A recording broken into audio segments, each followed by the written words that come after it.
Veteran actress Coney Reyes is one proud mama to Vico Sotto. The Pasig City Mayor has been chosen as one of People Asia's People of the Year.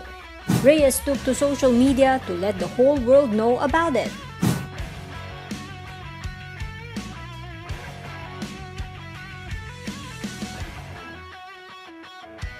Sotto was a People's Choice awardee.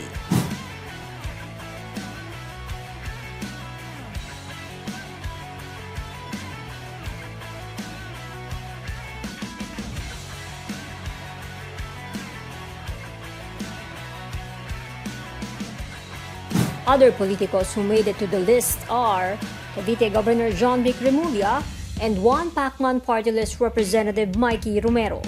Vice President Lenny Robredo was a special awardee.